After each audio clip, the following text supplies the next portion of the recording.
and black. And ano lang piliin lang magmahal lagi. Yun, masarap kasing magmahal. Kahit na nasasaktan, kahit anong feeling mo. Basta, piliin mo lang mahalin lagi yung asawa mo. Ayun lang. Kaya, ayun, piliin lang natin mahalin yung isa't isa. Ayan, thank you. Thank you. Mahal natin ang ating mga asawa. Mahal na mahal! Siguro si Jones sa mga sinabi ng bawat isa, no? Kaya, true enough, magkakaiba kasi tayo ng asawa. And one more thing, Jones, don't ever compare your husband to any husband. Number one. Don't ever do that. Buti pa si ganito, never ever say that. Kasi it's it's your choice. Sa marriage, that's a no-no. Totoo. Buti pa yung... Hindi ka mauubusan ng hahanapin pag gano'n. Hindi makontent. So, lagi mong hanapin, lagi yung maganda sa asawa. Yes. Kasi, kung ano yung makita mong maganda sa kanya at lagi mo siyang i-boost, nag-boost niya ng confidence, hindi siya para magsabi sa'yo na makakaano siya yung asawa ko, lagi ako pinapalakas nito, ganyan. So sa kanya, ang mga lalaki kasi kapag hindi mo sila pinakitaan ng gano'n, sa kanila kasi insensitive sila, di ba? Parang nature nila yun. Pero dahil ginagawa mo sa kanya yun, siya rin magkakaano na purihin ko itong asawa ko, inayin ko itong asawa ko. Kasi, kumbaga, di ba ang sabi nga ng Word of God, love leads people to repentance. So, ganun yun. Pag pinapakita mo lagi yung pagmamahal mo sa asawa mo at hindi yung pangbubulyaw sa asawa mo, yun yung mag-lead sa kanya for a change. Kasi hindi natin pwedeng i-change ang ating mga asawa. Hindi natin pwede silang sabihin na dapat magbago ka. Lagi naririnig natin yan sa conferences. Magbago ka muna bago kung magbago. Hindi. But when we show love, respect, and submit to the authority of our husband that was given to us, yun yung maglilid sa kanila para pakamahalin ka, pakagalangin ka, at pakaturingin ka talaga na ipinagkaloob sa kanya. So, ayun, maraming salamat sa mga good advices ng bawat isa sa atin. And mind you, mga kababaihan, no? Kasi parang, kumbaga sa ating message, it's parang a sort of message, a sort of sermon for Joms, and sa atin, lalo na sa mga grupo natin dito sa kababaihan sa DICM, I know that we love one another. So whenever we hear yung mga ganitong pag-a-advise sa atin, sabihin na natin pagpapagalit or yung alala. Don't take it very, napaka-ano naman nila, sinapitan nila sa atin. Perfect ba sila? Ganon. Pagpasalamat natin yun. Bakit? Kasi yung community, may nagsasabi. Itong community na ito, dapat yun lang ang magsasabi talaga sa atin ng mga kahinaan natin. Pangit kapag sa iba rin natin mapakinggan. At least dito sinasabi sa atin. No? Kaya kung mariringgan man tayo minsan na, uy, ayusin mo naman yung treatment mo sa asawa mo. Lalo na yun, di ba? Minsan kasi tayo unintentional. Si Silel na lang walang asawa dito. Minsan unintentional tayo na parang, minsan yung mga words na lumalabas sa atin, o kaya minsan yung parang, yung facial expression pa lang natin. Hindi natin alam, may nagsusubayay sa atin, may nakakakita sa atin. May facial expression, magtatakit na ako. May nakakakita. Magaling ako dyan, diba? So, hindi magandang testimony rin yung iba. Kumbaga parang, ayun, nakakababa rin yun ng dignidad ng mga kalalakihan. Pag tayo pa man din mga ganun tayo, mga nanay, minsan sa mga anak natin, sinasabihan din tayo na huwag natin papagalitan sa harap ng mga tao. So I'm guilty of that, diba? Minsan sa asawa natin, lalo na kapag, ewan ko sino breadwinner, at saka yung mga nagde-decision para sa family. Sa family, hindi sa asawa. Ako. Sa family lang muna, yung wala pa tayo asawa, di ba tayo? Parang, di ba nung nag-asawa tayo, parang nadadala natin, kaya ano nga to, ako magdidesisyon dito, parang naging ganun, di ba? Pero, authoritative, dominante. Dominante. Ang mga kababaihan, especially kapag ikaw yung nagpo-provide sa family mo, napaka-dominante mo. Pero sa marriage, hindi ganun. Huwag mong isama yun sa marriage. I remember, Risha, sabi niya sa akin, and I really thank God for the life of my husband because siya talaga yung kauna-unahan nag-aano sa akin, nag-rebuke sa akin. Aba, teka lang, sabi niya sa akin, gumagaling ka. Hindi mo ako kapatid. Siyempre sa akin yung ego ko, sabi ko, hindi ko parang ganyan ako, pero oo nga. Hindi mo ako kapatid, parang ituring mo sa akin, isalubunan mo ako, pagalitan mo. So, yung sinabi kanina Jen, yung submission, ewan ko ba, napakahirap gawin ang submission. Pero you know what, when we do it, kahit na napakahirap gawin, ang sarap naman sa pakiramdam. Magkamali man siya, buti nga sa kanya, nagkamali siya. Pero syempre, asawa ka pa rin, di ba? Parang i-build mo pa rin siya. Pero at least, siya yung nag-desisyon, siya sa kanya nang So, ayun. Matututo siya. Alam ko na napuno ka ngayon, marami kang realizations, and at saka yung pagbabago naman natin, proseso yan. Proseso yan. Kaya nga, napakahalaga talaga ng salita ng Diyos eh. Kasi, train up a child the way they should go. Manda ka na. Hindi naman tayo na-train ng bata pa ba eh. Parang ang hirap na sa age natin. Kaya nga di ba meron tayo sinasabi na 4-14 window? Bago naisip ko. Train yung bata hanggang from 4 years old to 14 years Na, old. may Yun iba yung- talaga yung ano. yung time ng pag-aano ng foundation. Ang disiplina. Eh, ilang taon na tayo? Wala na lang 20s. May 20s pa ba? Si Jaya lang. Dalawa. May 20s. Late 20s. So, ibig sabihin, nalagpasan na natin yung train up at child development. Eh, wala naman na sinabi sa matanda. Kasi Jaya na lang pala. Wala nang sinabi. An old person, walang ganun eh. So, ang gagawin natin, nasa proseso tayo. And nandito tayo ang bawat isa sa atin. Natulungan natin ang bawat isa dun sa ikababago. Kumaga pag nag-share tayo, di ba? Marami tayong weakness ng mga kababaihan. Aminado tayo dyan. Pero dahil sa Christian community that we have, we can learn from one another, from each other. So, Joms, I know that you are so overwhelmed today na sa mga napakinggan mo ngayon. And we want to hear from you as well. Kung ano yung sa loobin mo, kung ano yung mga gusto mo pang, kumbaga, i-share naman sa pagpasok mo dito sa, kumbaga parang yung blessing, ito yung hinintay natin, yung ma-bless yung marriage, yung mga mag-asawa. So, yeah. Ariel. Ariel Bernard. Nahulog talaga kasi sabi ni Sai, kailan pa kasal? Wala pa talaga yun. Wala pa. Tinanong ko lang siya, Wala pa talaga.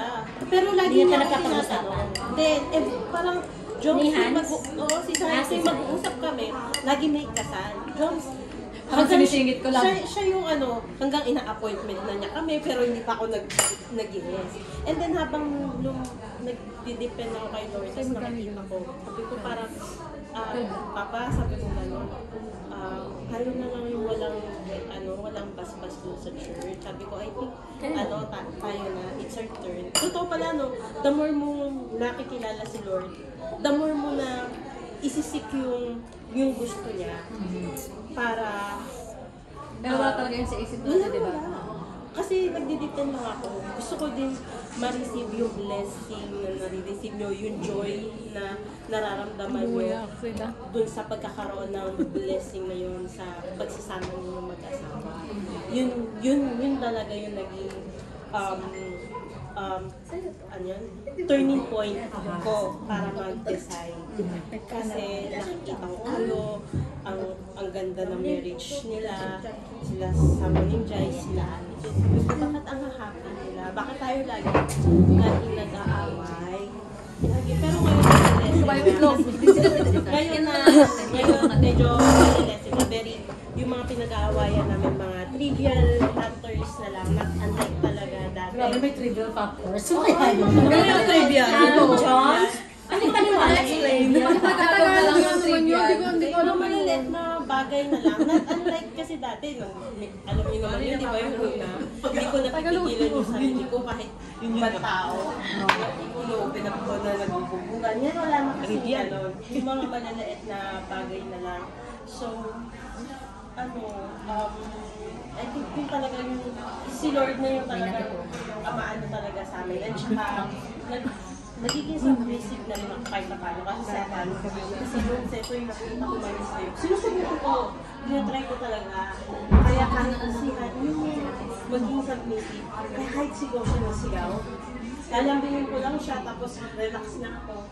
Hindi na ako yung tulad dati. Hindi na ako yung keyboard. Parang, yung si Hans ganito, yung ganyan, hindi na gano'n. And then, kapag gusto ko ng ganito, ganyan. Hindi na ngayon. Dati kasi hindi ko pwede, awayin ko siya, kailangan ko, hindi gusto ko. Masunod. Sabi ko kasi last Sunday, punta tayo ng Long Raymond, ganyan. Hindi. Sabi ko, kahit ano gusto ko, pero sabi niya, hindi. Okay, tas ngayon, gusto ko rin sana pumunta ng Long Raymond. Hindi rin. Sabi, hindi mo na ngayon, hindi mo na ngayon. Kasi may ganito pa. Alam niya kasi. Alam na.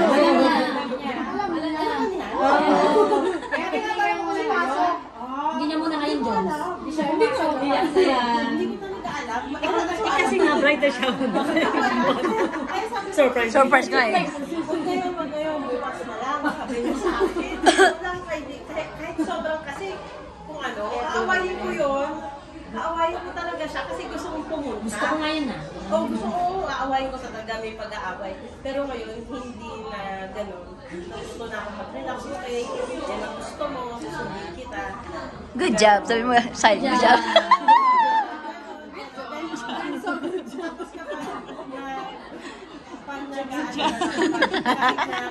Kahit na anong galit niya, lagi kasi everything, kasi lagi siya sumisigaw. Pero hindi na ako tulad dati na sisigaw ako pabalik. Relax na lang ako. Okay, relax. Tapos mamaya, papakiss. Ganun. Renso ah. Dapat. Ganun na ako. Ganun na ako. Kasi inaano ko yung mga advices. Papakiss. Makipot na makipot ang datingan. Hindi ako naman. Kaya, Papakiss na lang. kaya medyo trivia na. Mahirap pa siya sa pagpapalaki ng bata yung magbago.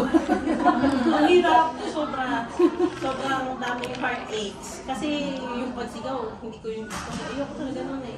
Pero, ayoko na lang ng... Ano pa naman magagawin pag hindi ka sumigaw? Ayoko na ng ulo, kaya... Hindi natin siya kasi siguro sa pinagdaanan niya ng Kailangan mo makita yung mood kung ba't Ba't ba? Hindi. Ba't naging ganun? Kung apoy siya, tubig ka. Ganun, di ba? Sa papa niya, bakit? Kung apoy siya, dapat. Gasolina ka. Liyab. Liyab. Hindi pa naman namin siya narinig na sumigaw. Kay Jenna lang. Kay Jenna tsaka kay Sai. Oo, sa akin. Pag Kay kami Jenna dalawa, tsaka kay Sai. hindi siya nahiya sa amin. Trigger kasi siya. Oo, trigger. Hindi pa kasi natatapakan yung ego niya pag yung Kaya siya sumisigaw. ginagawa niya na parang kaya siya sumisigaw niya na parang ay mas Yung army ba sila? Okay, so ganun yun yung ano. yung pagka-superior talaga. Papa niya. Sundalo yung papa niya na siya mahilig sa pagsusunod. Pero kay Jenna kasi, at saka kay Sai, hindi siya nakikinig. So, yung ugali niya, nakikita niya kay Jenna at kay Sai. Kahit nasa bahay kami ni Sai, pag nagalit yun sa akin, nagagalit yun. Pero sa kanilang dalawa lang. Pero, Sa kanilang dalawa. Kaya siya Pero may rason. Kaya siya sumisigaw kasi nagagalit siya. may secret. May dahilan. Naiinis siya eh. Naiinis siya. Pero hindi naman siya naiinis. Kasi kanina rin nautosan ata. Inutusan ko na siya pumunta kay Yuri. Ibibigay yung damit, yung gown niya para sa kasal nila. Ibibigay kay Ate Beth. Kala mo ka, maliit ah. Magagalit din siya si Han. Yung mga ganun. Paano ba yung hindi pa ano ba kasi ang gagawin doon na yung asawa mo nga ay magagalitin. Kaya may counseling. Maayos na lang ako, sabi ko, Papa. Umayos naman siya nagsalita kay Hans, pero sumisigaw si Hans. Narinig ko talaga mismo eh. Kasi hindi siya nahiya kay Sai Oo. at saka kay Jenna. Pero pag kinasama niyo, wow, dapat parang napakabait na kasama ko pag-uusap sila. Tapos sinasama niya siya. Pero pag sa dalawa na to, hindi. Pati Ate Alba din, hindi. Kasi nilulok, talagang sobrang hindi ka nalilok. So, Hansi. So kailangan nandun kami lagi. Hindi talagang titignan. Hindi naman. Hindi naman. Oo. So, ibig sabihin, gusto niya Kahit mas for you. wala yan. Kaso nga lang, with your help, Ikaw talaga. Ikaw ang susi. Parang malaki na yung improvement din, Miss, di ba? Wala nang, di ba, te, yung... Team building ba yun, te? Kasi iba yung pag-approach niya sa'yo niya noon, yung bago pa lang sa DICM, kaysa ngayon. Hindi rin kasi ako. Kasi yan, lambingan na kayo eh. Oo. Kasi ako submissive dati. Hindi. Kung ano yung gusto ko, ano gusto ko. Like, halimbawa, gusto ko pumunta doon kay Mon. Kasi nakaschedule kami 2 o'clock. Kaya kanina pa-clash noon. Oo. Pag gusto ko, sige gusto ko, kailangan mo ko sunod. Eh ngayon, hindi na ako gano'n. Hindi na. Pag gusto ko, tapos nabi niya hindi, okay. Okay lang niya. Okay Kaya lang. depende talaga yun sa'yo. Which is good. Tsaka magiging habit mo na yan na Nagbada ka. Kasi sabihin nagbada ka sa best friend mo. Pero ngayon, ang laki na nagbago.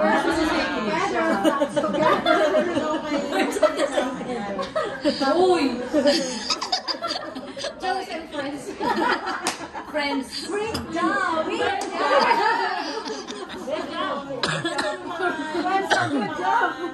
Yun naman yung mga nakuha ko sa inyo. Kaya, siguro sa inyo apply sa sarili ko. Mahalaga good job na ngayon. Kahit na medyo, Kasi hindi natin alam kung ano yung sasanod sa bahay. I mean, siguro nakikita lang natin yung ganyan. Pero pag sa bahay talaga, hindi natin talaga tuluyan ano pa ang pinagagawa nila, di ba? So, kaya nga, yun nga, yung mga naririnig ko talaga mga advices, kung sa tingin mo, nakakatulong mga sa faith. Tsaka hindi namin ma-advise yung kung hindi namin napagdaanan. Sa totoo lang. Sabi ko nga kanina, kulang lang yan sa honeymoon niya. Wala sa happy house. Sa honeymoon na. I-start down mo na yung gano'n. Kasi ano, hindi na Sa kayo, diba?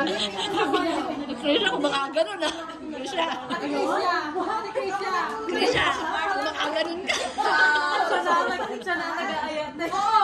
Ikaw yung kinakaroon. Good job! Kasi last na kwento niya, last na kwento ni ano, di ba, ni Hans, hindi mo daw siya ayaw mo daw. pagod kasi ako. Kasi pag bago ko razor dapat lang. Hindi mo ba inano yung post ni Bishop? Wala tayong karapatang tumanggi. Uy! 3 months pa rin hindi ka Mahirap naman. Pinakauna niya. Sabi ko pa nga lang. Oo, alam mo na ako. Nagkakalayan si James na nagalit. Nakalabas na lang totoo. Agree ka ba? Agree ka ba? Agree ka? Hindi nga yun natanggi. Nagaya pa nga yan. John, ano yun? Pampawala ng init ng ulo. Oo, naririnig yung stress nila. Para masaya ko lagi. Ate, nire-remind yung hand mo. Hindi mo balik na naman. May nag-ano dito, buti na lang daw sila mutual.